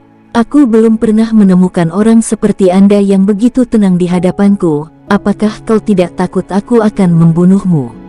Ucap Wu Jin tegas. Penguasa Wu Jin, aku hanya melakukan sesuatu yang menurutku benar. Jika aku mati di sini, apakah Anda yakin tidak akan ada yang mencarimu? Selain itu, penguasa Wu Jin juga sudah menjamin nyawaku. Sebagai penguasa, aku yakin penguasa Wu Jin tidak akan menarik janji tersebut. King Ruo, apakah kau tidak tahu, ini adalah dunia binatang iblis, di mana yang kuat bebas melakukan apa yang mereka mau. Aku Wu Jin memang telah menjamin nyawamu, tapi tidak dengan para jenderalku, ucap Wu Jin sambil tersenyum. Lutut Heian dan Hein bergetar. Mereka berada di posisi yang tidak menguntungkan.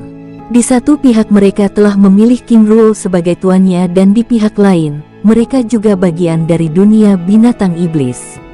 King Ruo, aku menghormatimu sebagai orang yang berjasa bagi dunia binatang iblis, tetapi kesalahanmu haruslah dihukum.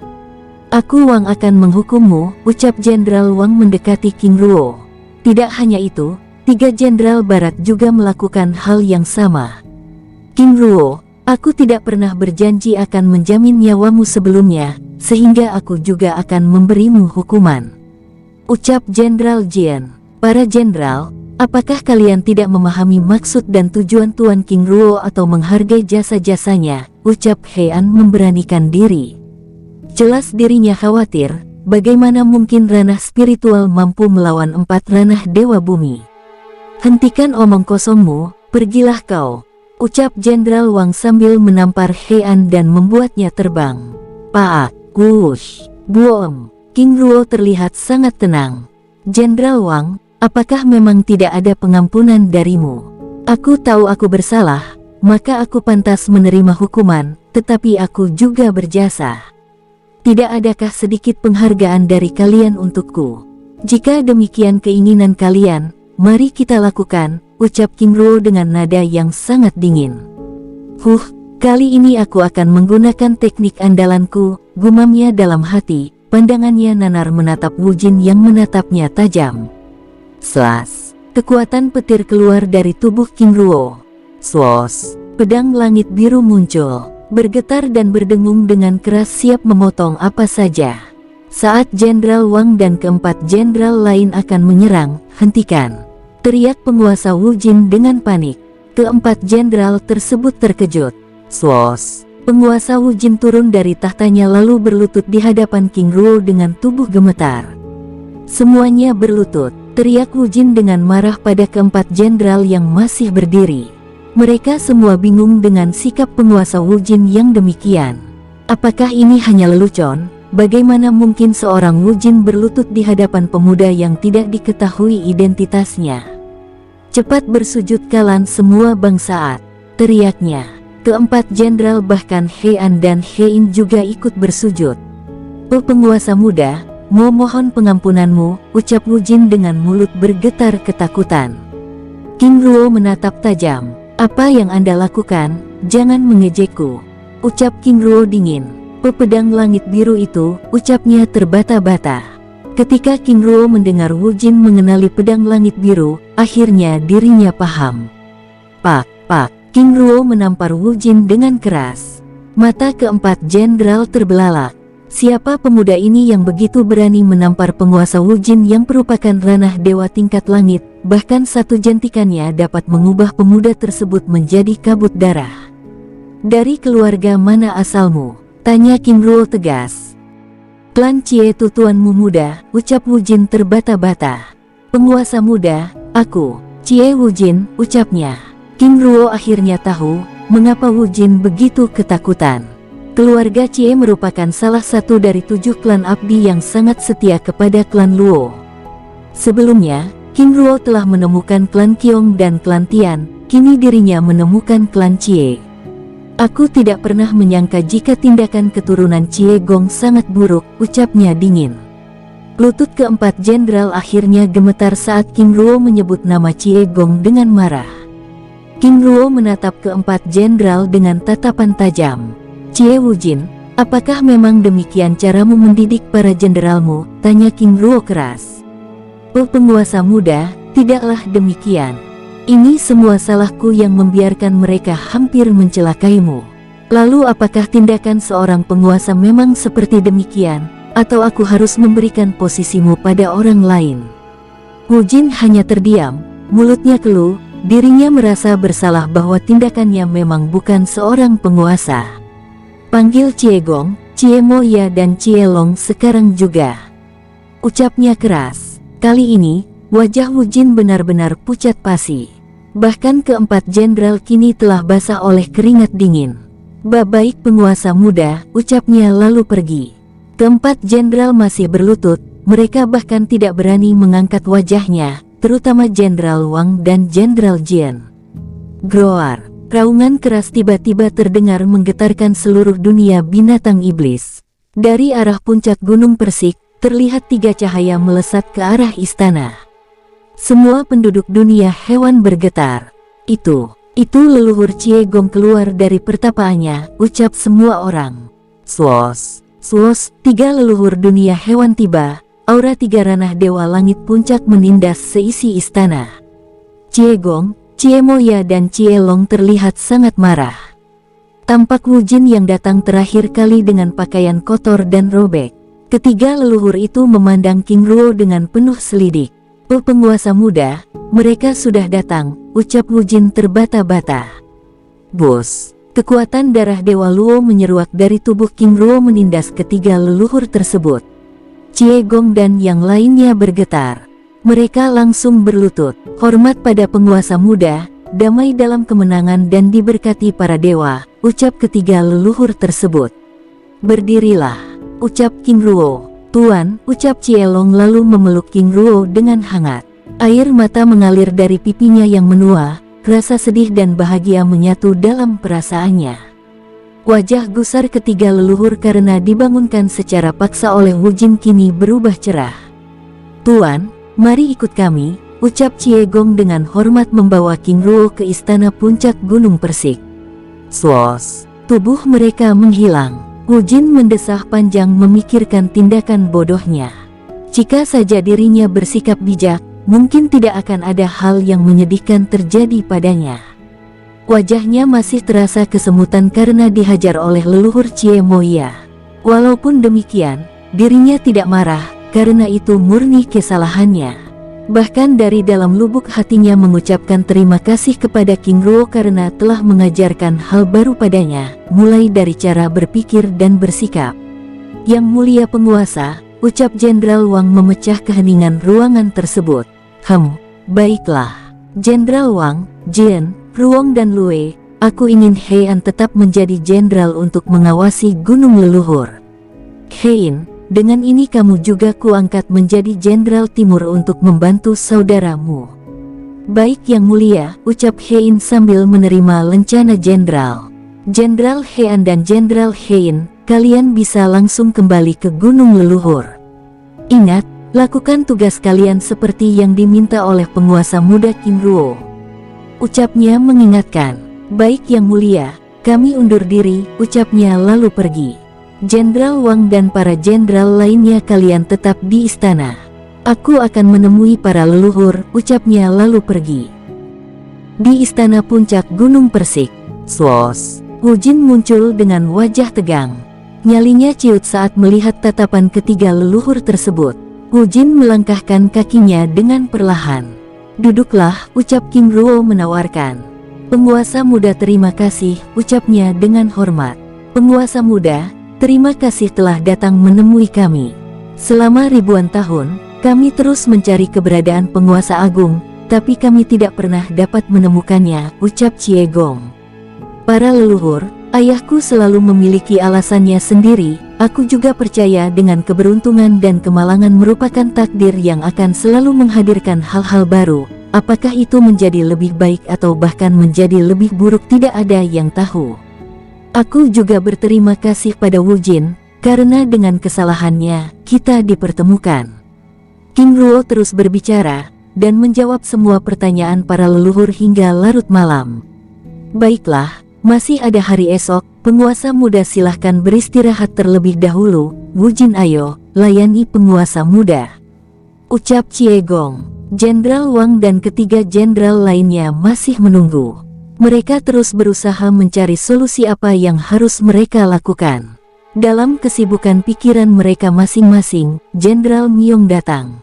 Para jenderal, apa yang sedang kalian lakukan hingga larut malam begini? Tanya Jenderal Myong penasaran. Wajah keempat jenderal tersebut menatap Jenderal Myong dengan wajah kusut. Jenderal Myong bantu kami, ucap Jenderal Wang memohon. Jenderal Myong semakin bingung. Baiklah ceritakan masalah kalian, siapa tahu aku memiliki solusi, ucapnya dengan wajah penasaran. Jenderal Wang lalu menceritakan semua peristiwa dengan detail dan rinci. Sesekali wajah Jenderal Myong terlihat terkejut. Jadi begitulah ceritanya, ucap Jenderal Wang mengakhiri ceritanya.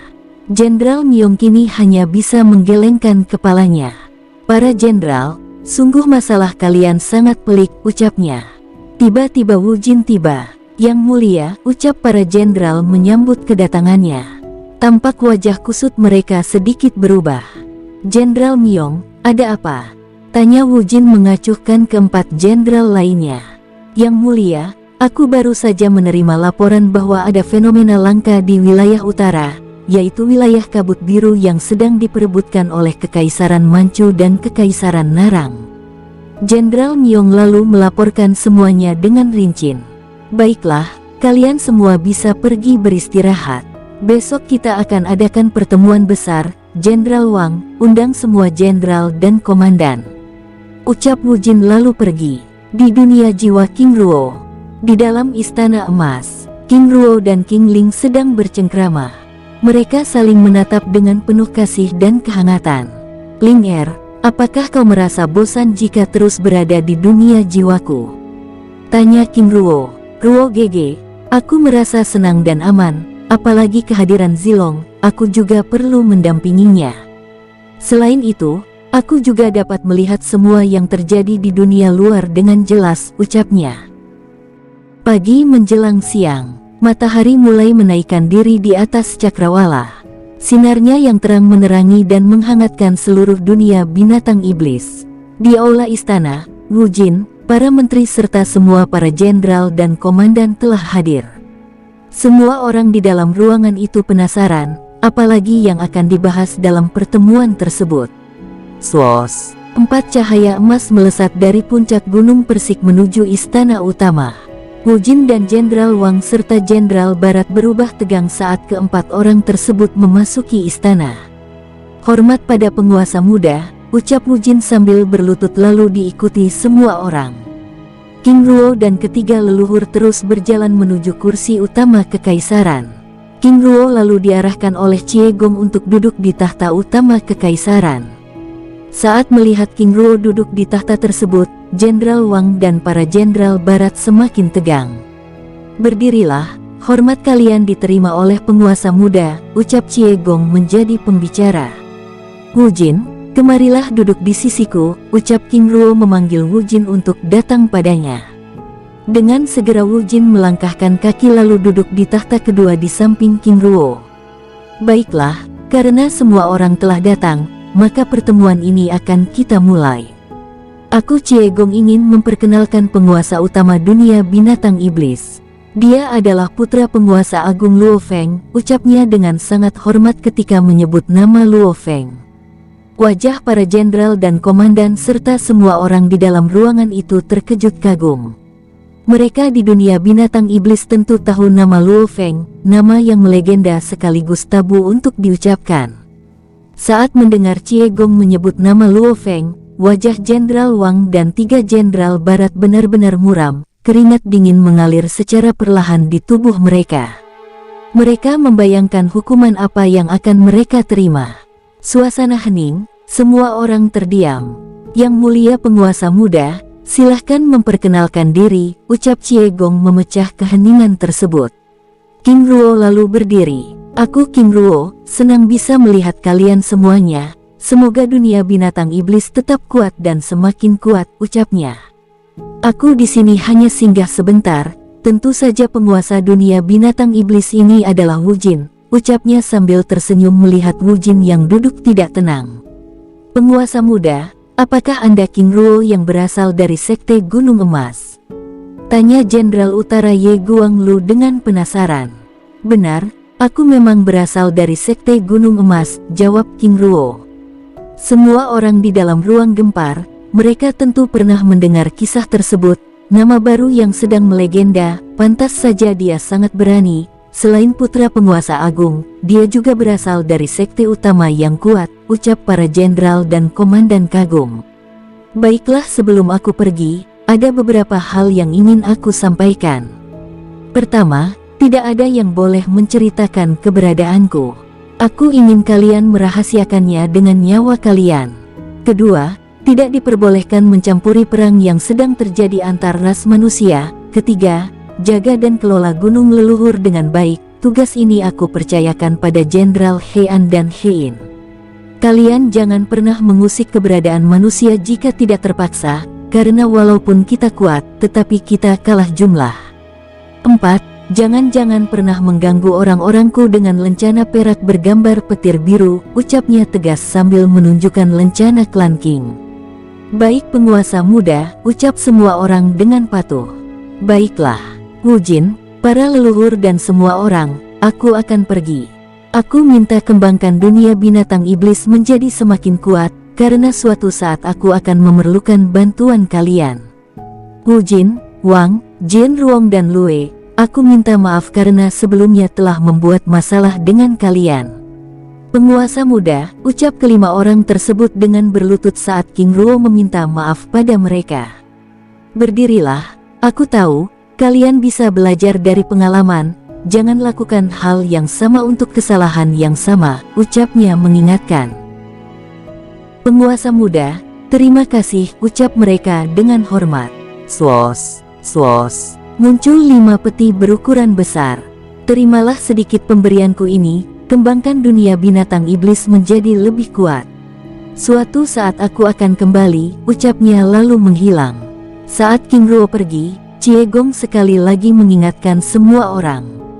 "Wu Jin, periksalah apa yang telah diberikan oleh penguasa muda," ucap Cie Gong. Wu Jin lalu membuka tutup peti itu satu persatu. Semua mata terkejut takjub, sudah lama mereka tidak melihat buah-buahan abadi bahkan dalam jumlah yang sangat banyak. "Ini akan meningkatkan kekuatan dunia binatang iblis 2 atau 3 kali lipat," ucap Cie Gong senang.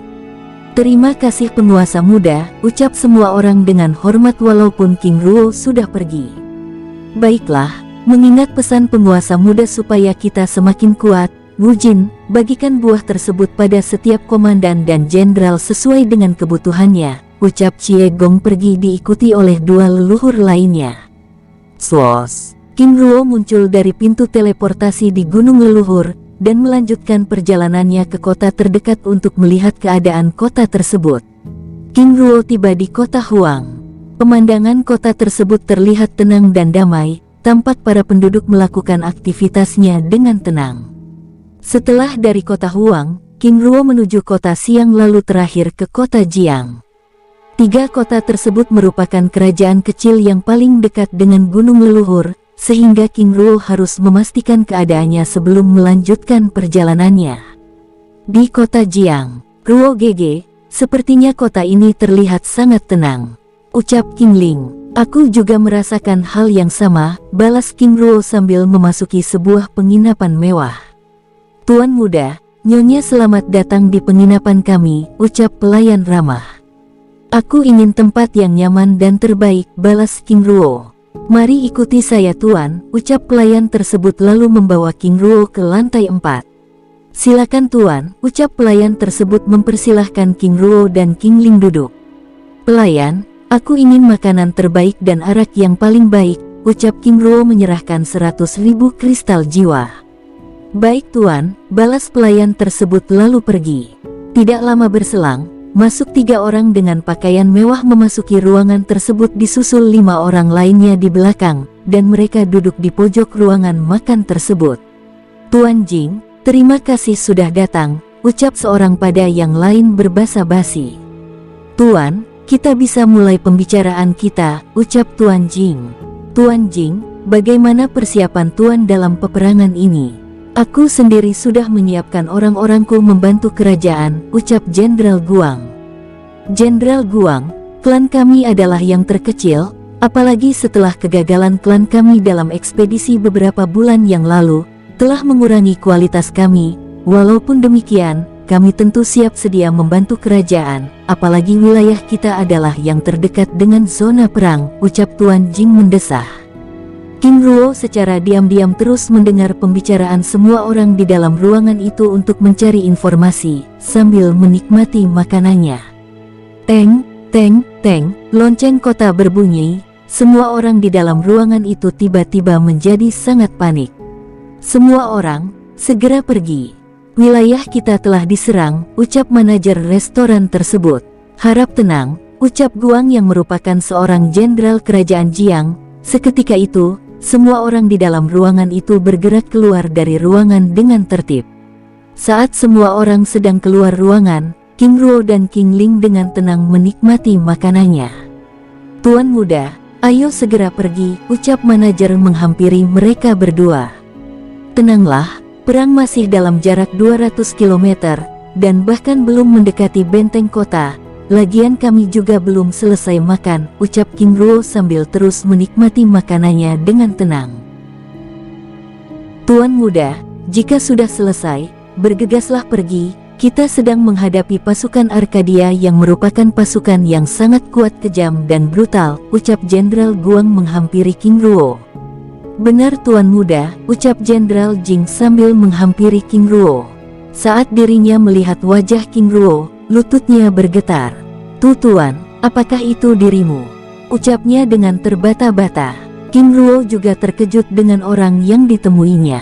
Oh, iya tuan, ini saya, ucap King Ruo tersenyum santai.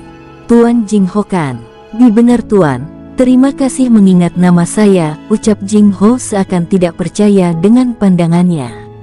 Hahaha, Tuan Jing Ho, mari kita minum dulu, ucap King Ruo sambil menyurahkan arak pada gelas lalu menyerahkannya pada Jing Ho. Jenderal Guang dan para komandan serta semua orang bingung dengan suasana tersebut. Siapa pemuda ini sehingga membuat Tuan Jing Ho bergetar takut, batin Guang. Tuan silahkan duduk, ucap King Ruo mempersilahkan Guang dan orang-orangnya duduk. Mereka semua lalu duduk. Tuan, siapa nyonya ini? Tanya Jing Ho. Oh, ini istriku King Ling, ucap King Ruo memperkenalkan. Duk, jantung semua orang berdetak kencang. King Ling, apakah nama itu berkaitan dengan nama baru yang melegenda tersebut? Tuan Jing Ho, bagaimana kabar tuan, apakah baik-baik saja? Tanya King Ruo ramah. Baik tuan, sangat baik, ucap Jing Ho senang. Tuan muda, Ada tujuan apa Tuan datang ke kota kami? Tanya Jing Ho penasaran. Hahaha, Tuan Jing Ho, aku sedang menuju utara, tentu aku akan melewati wilayah ini. Kebetulan wilayah yang akan kulalui masih dalam zona perang, jadi aku singgah di kota ini untuk beristirahat, ucap King Ruo santai. Jika demikian, izinkan saya menjamu Tuan. Mari datang ke klan kami Tuan, ucap Jing Ho memohon. King Ruo lalu memandang King Ling. Ling bagaimana? Apakah kau ingin mampir sebentar?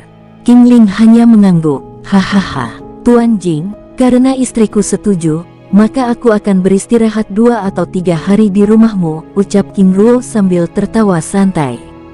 Jika demikian, mari Tuan muda ikut saya, ucapnya senang. Tuan Guang juga mari ikut saya. Di sana kita akan melanjutkan pembicaraan kita, ucap Jing Ho dengan penuh semangat. Mereka lalu bergegas meninggalkan restoran penginapan tersebut menuju klan Jing. 200 km dari arah timur kota. Pasukan Arkadia yang dipimpin Jenderal Hazam bergerak secara perlahan dengan 200.000 pasukannya menuju benteng kota. Di pihak lain, Jenderal Jiang Mang dan 120.000 pasukannya telah siap siaga di benteng kota. Bersambung, sampai ketemu di episode selanjutnya. Semoga kalian semua selalu terhibur, dan terima kasih.